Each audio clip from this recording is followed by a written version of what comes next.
Hi, I'm Shona Phimister and I'm the founder of Phimfinch, and I'm also the host of the Phimfinch podcast, Sharing Experiences, where we like to share what we know and what we've experienced in terms of neurodiversity and the education system.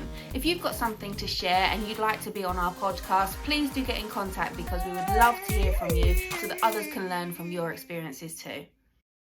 Hi Tej, thank you so much for joining me today. I came across you when I was doing some research about teaching my young people about money management, and I would be really interested to hear from you why you thought to come up with this, why you think it's so important, really. Yeah, sure. So money management, I mean, it's something that regardless of what you do when you grow up and you get older and you become an adult, you're going to have to do it, aren't you? I mean, it doesn't matter whether you end up with a 7-figure net worth or you're a regular person or you're surviving on a really low income. In fact, arguably, then it's even more important to be able to manage money well. And there are elements of the primary curriculum where some of that crops up. And it tends to cross over into maths and some areas of PSHE. But when it does, it is purely limited to being able to do things like set a budget, add things up, find change. It's really, really basic. And you and I both know that there's so much more to money management than that. There's so much more than just monitoring your outgoings and income. That's just the beginning, really.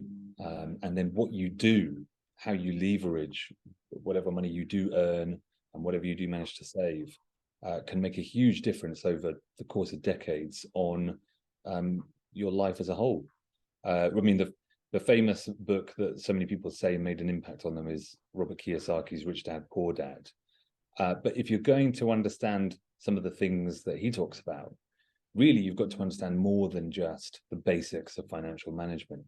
And apart from anything else, what Tycoons is meant to be is it's meant to be more than just financial skills. It's meant to be a complete economics curriculum. So yes, it will help teachers to deliver lessons on how to use a bank account, what credit cards are, all of those things which are partly alluded to in the national curriculum, but it goes a whole lot further. So we look at things like why money was invented in the first place, how the study of economics, what it tells us about how living standards change as populations increase and technology improves and all this kind of thing. And so as well as being useful for money management skills, it's also meant to be a way of framing different parts of the rest of the curriculum, like history, for example. It's a new way of looking at history. We teach children about why invasions and wars and things happened in Roman times, the Middle Ages, and so on. But actually, there's an economic element to it, as well as everything else. And so looking through things in that lens, and it's true for geography as well, just adds another dimension to children's understanding. So that's a long answer to your question, but no, that's okay. Lots of reasons. And from when we've spoken before, we spoke a little bit about people's social economic backgrounds, that some people may have a better understanding of this than others. Could you share with people a little bit about what you found about working in different types of schools? Yeah, sure. So my history as a teacher, my career to date is that I got into the profession through Teach First, which is a wonderful organization. And for people that don't know, it's a charity which seeks out graduates to basically go straight into schools in areas which are quite challenged economically. So these tend to be schools in inner city areas or sometimes in quite remote rural locations where the percentage of children on free school meals, the pupil premium percentage is relatively high. And then as time went on, I mean, I worked in a number of schools which were like that. And then partly through pure chance, and also the desire to get a bit of diverse experience in education, I then moved into independent schools. So you could say from one end of the spectrum to the other. And certainly what you've said is completely true. I mean, parents with the resources to be able to send children to an independent school. Clearly, in many instances, they know a little bit more about aspects of financial management than some of the parents who perhaps are in the other types of schools. It's not always true. I mean, it's a very broad generalization. But it does mean that children from more affluent backgrounds are more likely to have, as well as having a higher standard of living in the first place due to their background and the household income.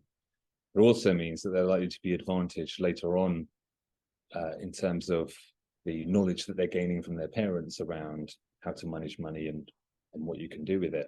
And that, you know, that's incredibly unfair, particularly when you think that people who are on low incomes are more vulnerable to being targeted by the likes of payday loan companies, gambling companies, betting shops, that kind of thing. And without some prior knowledge about, you know, what is a good investment / level of risk, which clearly, you know, gambling and scratch cards and these other things are not, you can be very vulnerable to it because the advertising only ever shows the good side. You know, you could apply the same argument to crypto and all the millions of YouTubers that will tell you that their favorite coin is the latest thing, and people can be very susceptible to this kind of thing. So I think the earlier on children start to learn about, well, these are the really tried and tested ways of balancing risk with reward, and they've been true for 100, if not hundreds of years. And even when you grow up in the brave new world of the 2030s, 40s, they're still likely to be true. Would you say that, what background would you say that you came from, Tej? And where did you learn about this stuff that you utilize in your own life? Yeah, my background is kind of, I suppose you might say, lower middle class originally. I grew up the son of two teachers. My dad stayed in teaching right up until his retirement very recently. And my mum was a teacher for a while and then moved into teacher education and then slowly sort of rose up through an academic career to the point where when I, you know, by the time I became an adult and I was teaching in schools, she'd become first of all a PhD and then latterly a professor. So you could say, you know, mine is a family that perhaps enjoyed a little bit of social mobility, and certainly coming from that background, I feel, you know, I'm very aware of my own advantages. I didn't go to a private school or was surrounded by really wealthy friends or anything. It was fairly average, really, but I still feel very lucky that I had access to people who had been through all of the hoops you have to jump through to gain a professional career. But having said that, one thing that my parents were not able to perhaps teach me a huge amount about was things to do with financial management and money, because I think it's true that and Robert Kiyosaki says, doesn't he? He says, you know, the thing about the middle class is that most of their income is used to sustain their lifestyle, because as your income increases, you tend to feel pressure to keep up with the Joneses. So, you know, instead of more, the more you have, the more you spend, right? Exactly. Well, of course, because, you know, you move from, I don't know, Matalan or Aldi crockery to John Lewis and it costs 3 times as much and so on. And you think, well, I've worked hard for these things. I deserve the finer things in life. But somebody who is, you know, your average wealthy person, genuinely wealthy to the point where they're not doing what everybody else does in terms of exchanging time for money, they, I think, would come at the whole thing from a slightly different perspective, because and this is one of the central things in the financial management element of tycoons, is that we try to define for kids really early on what wealth actually means, because if you were to ask the average group of adults in the street, even ones who were, highly educated people, a lot of them would talk about, well, it's how much you earn every year. And of course, it's not, because at some point, whether you retire or heaven forbid you're incapacitated or whatever, that tap of income is going to at least be turned down, if not off, at some point in your life. So the point about wealth is that it's about net worth, really. It's about the accumulation of some kind of capital, because that's what really allows you to do things. That's the difference between somebody who is on a fairly average salary and perhaps owns their own home versus somebody who doesn't. And while they may lead similar lives now, and the one who rents may even have a slightly nicer home, fast forward 30 years, and I think I know which one I would bet on having a more secure financial life. So again, long answer to your question, but that's good. but I think I didn't learn about a lot of this stuff until, well, to be honest, until I hit 30, and I came to it through a pathway which is probably common to a lot of millennials and Gen Z, which is that I had a friend who got into crypto in kind of the early stages, and kind of bought into, just a few £1,000s, bought into Ethereum back when it was very young, and he just timed the wave right, and it kind of blew up, and it made a substantial, I would say, sort of life-changing difference in terms of the amount of return he got from that. And of course, the first thing you do if you know nothing is that you try and imitate what that person did. And of course, it didn't work for me, because I did okay, I didn't lose money, but I was never going to make those kind of 4x, 5x, 10x even gains, because it had already happened. So that's when, if you like, Pandora's box opened, and I started to think, okay, well, people have managed to change their financial lives around and move significantly up the ladder of personal wealth. How have they done it? Because crypto hasn't been around for that long, so there must be ways. And that's when, Q reading Kiyosaki, who, you shouldn't necessarily take as gospel. There are certainly things about him that are a bit odd, and some things in his books that I wouldn't agree with. But it was still a real eye-opener, and it's such a cliche to say it because so many people say it, but it's true. It was interesting just hearing you talk about renting or buying. I come from two parents that they did buy their house. They own it outright now. My dad cleans streets and my mum currently doesn't work. They're not wealthy, but they are wealthy in spirit. They don't spend very much, because I think, talking about what does wealth mean, they're living within their means is different to my expenditure. We were just talking about going on holiday, right? So I'm now booking to go abroad, and I've only done that the last few years, whereas my parents don't care about going abroad. They're happy to just go camping and spend £20 a night on a tent. So I think, wealth is about how much, what do we need to make us happy, as well as can we afford those things. And the buying versus renting thing, I was always like, I want to buy, I feel like that's the right thing to do, and now I question it actually a lot. I do, because if I fell into financial difficulty, to try and get government support to help pay my mortgage, I feel would be more difficult than getting financial support to help pay my rent.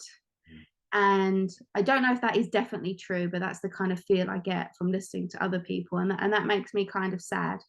And also listening to about how, when I'm a pensioner and I need to pay for my care home, they could potentially use the money from my house that I've spent my whole lifetime trying to purchase, and use that money, whereas somebody else that could potentially have been renting that whole time wouldn't have that, and they'd get their care paid for by the government. So that, I question things a lot, and I don't think I ever actually will know the answer. And I think it's down to what you were talking about before, about how there are lots of things happening in economic that I would never understand. Well, maybe not never understand, but there are things happening that there are layers upon layers of things that equal the output, and it's very difficult to put them all together at the right time to make it equal what you need it to equal. It is, absolutely. I mean, economics is not simple, I mean, and it's a science, but it's not a hard science. So unlike physics or maths or chemistry, there isn't necessarily a right answer a lot of the time, and everything is an approximation. You can't really run experiments in economics because you can't model an entire nation of millions of people. Yeah. And most people are not willing, most governments are not willing to engage in economics experiments with an entire economy unless their name is quasi-quieting. But I think, yeah, it's interesting what you say about the renting versus buying thing. I mean, the way that, we haven't got anything specifically on this in Tycoons, but then we haven't written every single year groups module yet. I think the way we would look at that is bringing in the idea of inflation, and that is something that we meet fairly early on because it is so important to conceptualizing money, income, wealth over the course of a typical working life. And it's the thing that we tend to forget, because unless it's in the news as it is now, because it's a little higher than it normally is, it's invisible almost. You know that the £20 note in your pocket today is worth, or rather can buy less than it could 10 years ago. But try and pin somebody down to, well, exactly, what is the difference? And it's going to feel like it's a difficult question to answer. And 1 year after the next, you don't necessarily notice it. But over the course of 10, 20, 30 years, the difference is huge. So if you are, if you're buying a house typically with a mortgage, you're taking on debt, but you're taking on debt which, unlike the house itself, doesn't go up in value with inflation. I mean, yes, there's interest to pay, but the interest is, only on what's remaining of the debt. And of course, most home mortgages, if you live in the home, they're on a repayment basis anyway. But even if they weren't, inflation shrinks away the debt while it also increases the value of the asset. Mm-hmm. So yes, you might owe 50, 100,000 pounds, and even if you owe that in 30 years' time, you'll still have to pay it back at some point. But the difference is it will be worth far, far less than it is now, and hopefully your income will have kept pace with inflation, making it all the easier. It's very interesting, actually. I saw a graph in Rob Dix's latest book. He's half of the Property Podcast, and he looks at the trend of the average UK house from about 1975, I think it is, to now, and obviously expressed in pounds, the curve is almost like parabolic because it just goes up and up and up. But expressed in terms of ounces of gold, it's amazing. It's pretty much flat. Which surprised me, because even I thought, in real terms, yes, inflation is responsible for most of the huge rise in house prices over the last 50 years in the UK. But even in real terms, I thought they must have gone up, even discounting the inflation, they must have gone up. Apparently, not that much, but that is the average. I suspect here in London, in real terms, they really are more expensive than they were in 1975. But there you go. I just wanted to go back to what you said about millennials. So I work with young people that don't quite fit mainstream education for various reasons, and many of them come from low socioeconomic backgrounds, and I don't know if this is general to young people or just to the young people that I work with, that they're always looking for the quick win. So where I might be talking to somebody on this podcast even about how at school we're taught you've got to work hard, get good grades, get a mortgage. Yes, that is what we were taught. But this generation, I feel like, have heard the message that that's not what you're supposed to do. And so their message to each other is, no, we just need to make money like this. What are all the ways that we just get what we want right now? And they're not necessarily thinking about the future at all. They just look at here and now. And there's that famous saying, isn't there? Like, what is it? It doesn't matter. Anyway, so that makes me think, like, how have you noticed that in other young people? You don't work with teenagers, you work in primary, don't you? Yeah, I do. Yeah, but I think I mean, I recognize what you're saying. I don't think it's unique to Gen Z. I don't think it's unique to young people now. I think it's always been there, because snake oil salesmen and get rich quick schemes, and That's true. even tulip mania back in Renaissance era Netherlands society. It's always been there, and that desire to, find some kind of hack to be able to get ahead of everybody else financially. And it's the reason why people play the lottery, isn't it? It's the reason why people gamble. It's the reason why people are willing to risk some money on Dogecoin or whatever, in the hopes that it might turn good. And maybe it will. I mean, there are always those stories, aren't there? There's one in however many million people who do win the lottery, or did buy into something and get out at the right time, and did make life-changing amounts of money. But, they really, really are the exception that proves the rule. And most ways of supposedly getting rich quick do tend to be Ponzi schemes, or worse. I mean, there are other ways of getting rich quick. I mean, think about some of the most successful things on Netflix. They follow a story of somebody like Walter White in Breaking Bad, who needs to get his hands on serious amounts of cash now, and so he's driven by a kind of blinkered obsession with money to get into crime and do all of that kind of thing, which again is something that the children you teach, the teenagers you teach, I was going to say, that is particularly what worries me, because get rich quick, and also how it's glorified on television, not just television, but on the internet, which obviously is way more accessible than when we were younger.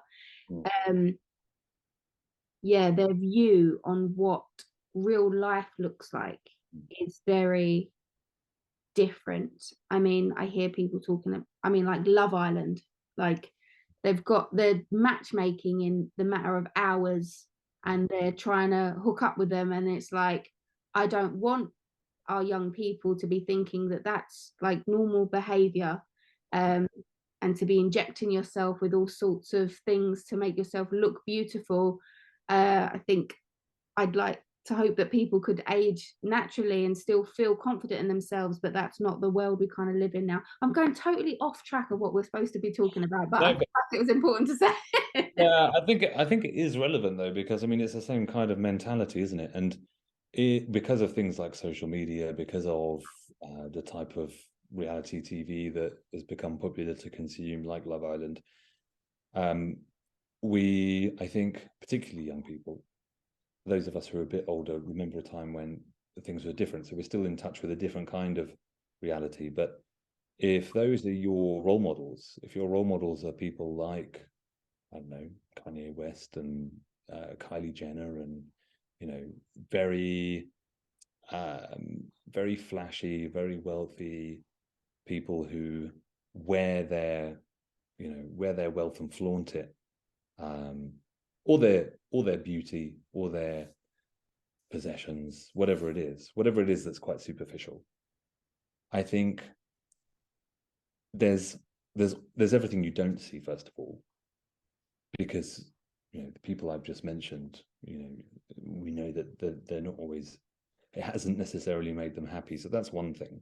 And one thing that is in the content of Tycoons is sort of making people reflect on the fact that money is not going to make you happy, but caveated with the fact that it obviously is necessary. There's like, people say, well, money's not everything. Of course it's not, of course, but you don't want to be in a situation where you are, hard up against financial difficulties your entire life and dealing with the stress that comes with that, because that is guaranteed to not make you happy, and that will stifle, all of what should be the enjoyable parts of life. And so that's why it's so important to get that right.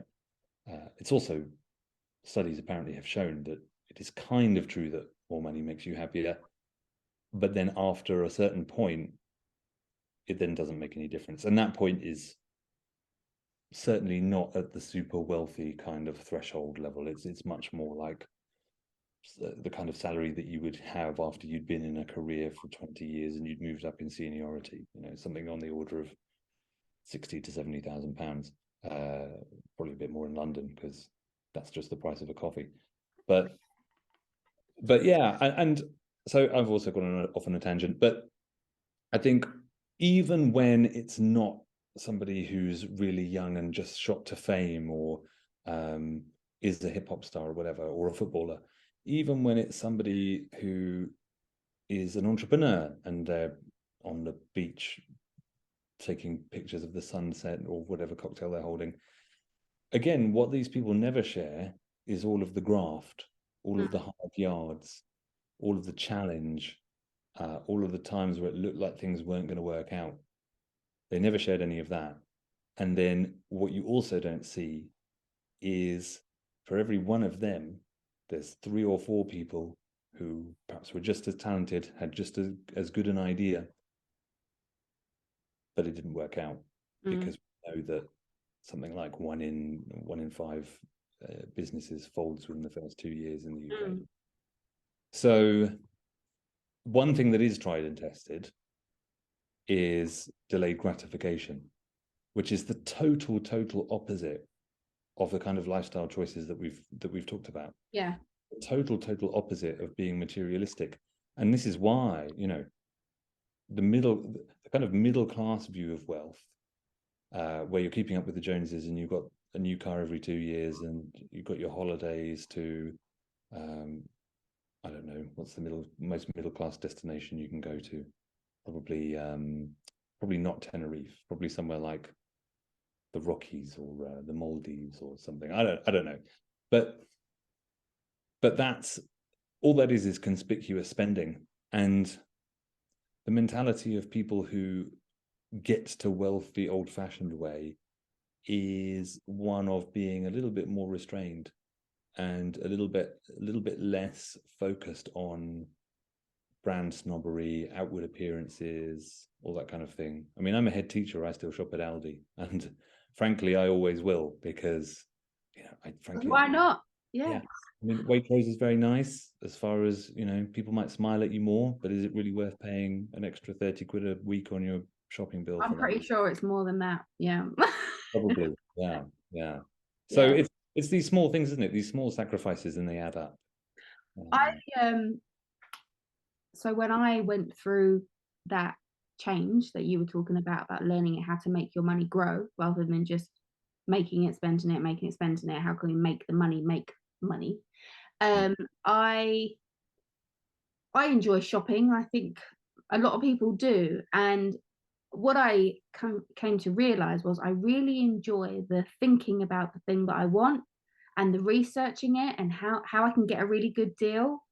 And I might wait. I'm people would say I'm quite stingy. I'm not stingy. I just know that I shouldn't spend money if I don't need to. So I don't. So I will wait and wait and wait. And then I might eventually pick something that I'll buy.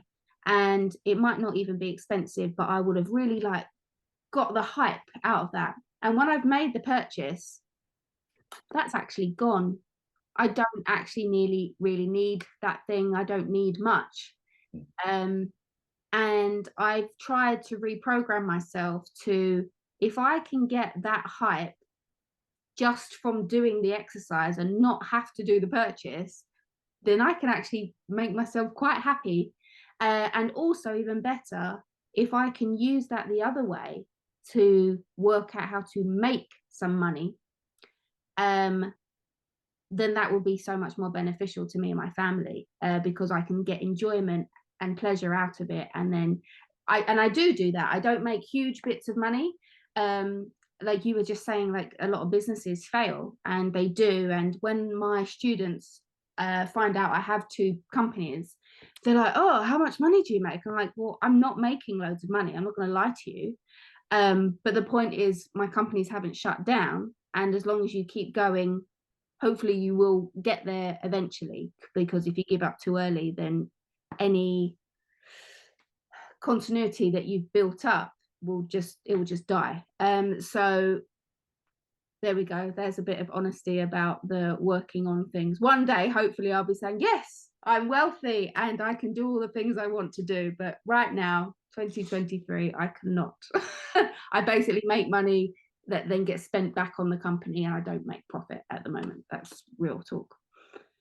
Yeah, but this is what every entrepreneur, every small business at the early stages has to go through.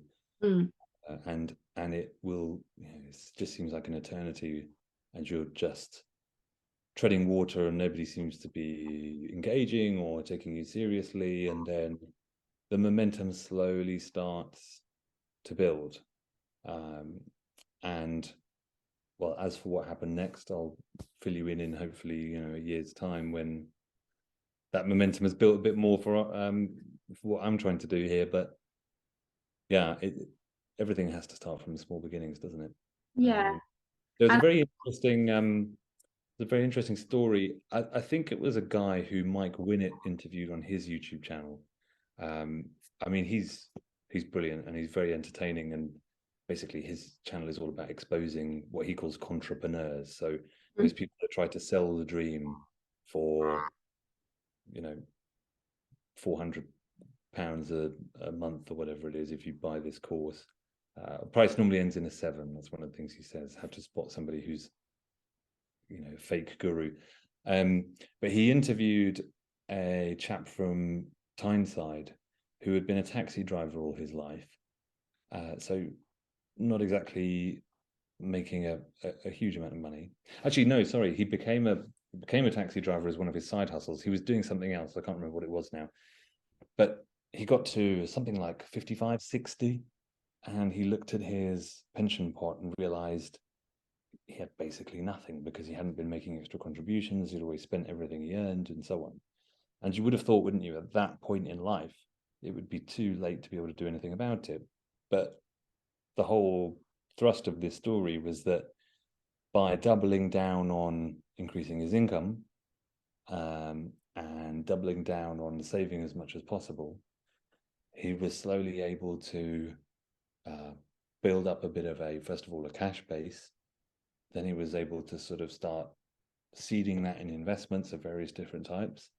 And so then he started to have an asset base as well. And he may not have got where he wanted to by 60, but he's going to make a tremendous difference to his retirement, because he was able to really turn things around. And it's just adopting the right behaviors. Thing is, it's so much more easy to talk about than it is to do. Yes, definitely. and the world is always going to conspire to try to stop you from doing it. It's almost like a law of physics. It's you are trying to not be average, but the average, most people eventually revert to mean, literally, revert to kind of the average type of behavior of and spend. But of course, if you do that, you will always be in that average. Yeah, people say to me, oh, well, I've just been invited to go on holiday again, and they're like, oh, it's only £170. And I'm like, I don't have the money. Now, when I say I don't have the money, it doesn't mean I don't have that money. I'm just saying that's not what I'm going to choose to spend it on. And other people don't understand that. They're like, well, why wouldn't you come on holiday if you had the money there? And it's like, because I'm trying to reinvest that money. So, and it is hard to say no to people. And wouldn't say get bullied, that's the wrong word, but I get a lot of criticism. They're like, oh, you never come out and you never do this. And it's like, yeah, but I'm also not moaning that I can't afford to pay my rent or I can't afford my bills. And I'm just doing what I need to do. And that can be hard sometimes, though, getting criticized for doing what I think is the right thing to do. And you question yourself as well, because there'll be people who say things like, well, you need to, nobody ever got to their deathbed and wished that they'd saved more money. Or they'll say things like, you need to enjoy life now, because you never know when it's gonna, you never know what's gonna happen tomorrow, and all this kind of thing. Yeah. So, and this is quite compelling, and it can give you an excuse to then overindulge and things like that. But what you've got to remember is the likelihood is you will still be here tomorrow. The overwhelming probability is that you will. So if you plan your life around getting hit by a bus in 24 hours time, you're likely to be, in a strange way, disappointed. So you do have to think about the future you. And the other thing is as well, the whole point of delayed gratification is that you still get the gratification, but the difference is, it's like if you save for a year, you might be able to buy, I don't know, a 5-year-old Ford Fiesta maybe on average wages. But if you were to save the same amount but for 50 years, you could get the Aston Martin or the Ferrari. Be a terrible financial choice, but if you really loved cars, But the analogy is true for everything else, isn't it? So delaying gratification now means when you get there, hopefully you'll be using money that your assets are producing to buy the things that you would have used your own hard-earned on. And you've got to adopt a different mentality to the two types of income, because everything I work for, I don't like seeing going out the door, Whereas we were just talking earlier, weren't we, about the annoyance of having to spend money on broken boilers. And if you've got a house that you own and you're renting it out and it's covering its rent and paying you a profit, and then the boiler goes down and you have to use some accumulated profit for it, well, it's slightly annoying, but that's sort of fine, because you wouldn't have that bill if you didn't have the asset. So yeah, that's true. It's no biggie. And I was just thinking about what you're saying about how you then have the urge to splurge sometimes, because I do sometimes. I'm like, you know what, I do work really hard, I am tired all the time, maybe I do deserve a treat. And I was just comparing that in my head to, like, when you're on a diet, it's like, well, you could diet for 2 weeks, but then if you go binge eat for a week, then what was the point of saving all that just to spend it all? So but I do think it's important to have a healthy medium, to still have some nice things, but maybe your nice things don't need to be the nice things that everybody else has. You don't need to keep up with the Joneses. Like, think what would really make you happy, and then how can you fit that within your budget and still save for the future. That's what I would say. Yeah, I agree. I mean, I think there will always be things where if you can spend more, it will genuinely make your life better. And the most obvious would be where you live, because if you were purely rational and you were only thinking about the bottom line, you would find the cheapest possible place with terrible decor, probably black mold on the walls, 20 miles out from where you actually normally work and live and all that kind of thing. And it would all be in the interest of saving money, and there'd probably be people partying at 4 a.m. upstairs or downstairs. Oh yeah, and the mental health of having to travel that far to work, because I travel an hour and 15 minutes to get to work because I moved out to somewhere cheaper, and I'm like, it's okay, we only have to do this for 10 years and then we'll have enough money to not have to do this anymore. Yeah. Yeah. So I think, I think that's an exception, I think that's an exception, because you're unlikely to have buyer's remorse, or renter's remorse, or however you're doing it. Whereas for almost everything else that's material, as you say, the good feeling fades. whatever was shiny and new, it really doesn't take long to not be. Yeah, that's true. And I guess this is the same reason why antiques and classic cars and vintage wine, you know, those things don't depreciate, but almost everything else does. Again, there's a lesson in Tycoons about this, and it involves, and actually find that even quite young children, 7, 8 years old, are very good at twigging and developing a kind of an intuition for things that will go down in value, things that will go up or hold their value, and they can sort them very easily. And we use the example of a first edition Charizard card because, you know, kids are really into Pokemon cards at the moment. For how much longer, I don't know. Still, they were big when I was in primary school. Yeah, no, likewise, but they went away and now they've re-emerged. And the Charizard cards from the times that they were going around the schools we were in, they are now, you know, if they're first edition and they're from the late 90s, they're now worth, you know, tens of thousands. No way. And it would have been what, 20p back in the day or something? Yeah. I don't think you could ever buy them on their own. I think the reason why they're so rare is because you would occasionally, you know, you'd buy a pack of them. Yeah, you don't know what's going to be in the pack. Yeah, you don't know what's in them, and they tended not to have that particular one in. But kids get it because ultimately all of economics is built on human psychology, and when it comes to these things, we're all wired the same way. So you only have to be about 7 or 8 years old to get a lot of it, and to get the idea that, you know, if there's hundreds of the same type of thing out there, then clearly there's a huge supply, and as they get older and yet less useful, the demand goes down, therefore the value goes down.